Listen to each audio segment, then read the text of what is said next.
Hi friends, প্রতিদিনের মতো আজকেরও চলে এসেছি নতুন একটি রেসিপি নিয়ে। আজকের বানাবো চাল দিয়ে পোয়া পিঠা। শুধুমাত্র ভাতের চাল দিয়ে আপনিও এরকম সুন্দর একটা পিঠা কিন্তু বানিয়ে নিতে পারবেন। প্রথমে আমি এখানে নিয়েছি চাল, রেগুলার যে ভাতের চাল হয়, যেটা দিয়ে আমরা ভাত রান্না করে থাকি, সেই চাল 3 ঘন্টা মতো আমি ভিজিয়ে রেখেছিলাম। তারপর মিক্সিং জারে দিয়ে এটাকে ব্লেন্ড করে নিয়েছি। খুব মিহি একটা পেস্ট বানিয়ে নিয়েছি। এখন এর মধ্যে দিয়ে দিচ্ছি স্বাদ অনুযায়ী লবণ, দিয়ে দিচ্ছি 1/3 কাপ চিনি। চিনিটা আপনারা কম বেশি একটু করে নিতে পারেন, যে যেমন মিষ্টি খাবে সেই অনুযায়ী।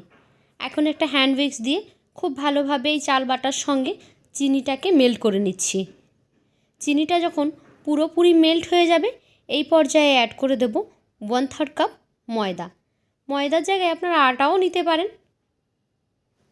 এখন এই ময়দাটাকে খুব ভালোভাবে এই চাল বাটার সঙ্গে মিক্স করে নেব।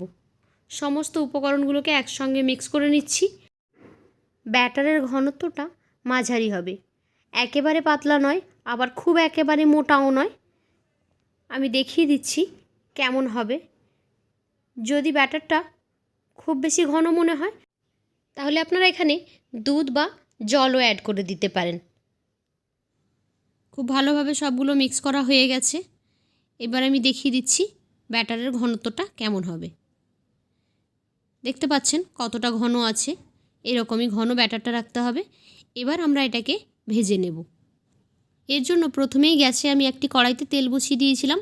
তেলটা গরম হয়ে গেলে এর মধ্যে 1 চামচ ভরে ব্যাটার দিয়ে দিলাম। কিছুক্ষণ অপেক্ষা করব, দেখব এটা কিন্তু নিজের থেকেই উপরে ফুলে যাবে, একদম ভেসে উঠবে।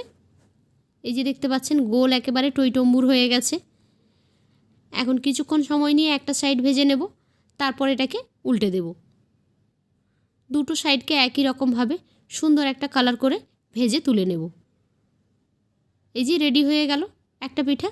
একই রকমভাবে এখানে বাকি পিঠাগুলোকেও আমি ভেজে নেব। তো দেখলেন পোয়া পিঠা বানানোটা কতটা সহজ। তো কেমন লাগলো আপনাদের কাছে আজকের আমার এই রেসিপি? যদি ভালো লেগে থাকে তাহলে লাইক, কমেন্ট অ্যান্ড শেয়ার করবেন। আর এই রকমই সহজ সরল রেসিপি পেতে আমার চ্যানেলটিকে সাবস্ক্রাইব করে বেল আইকনে ক্লিক করে নোটিফিকেশান অন করে দেবেন।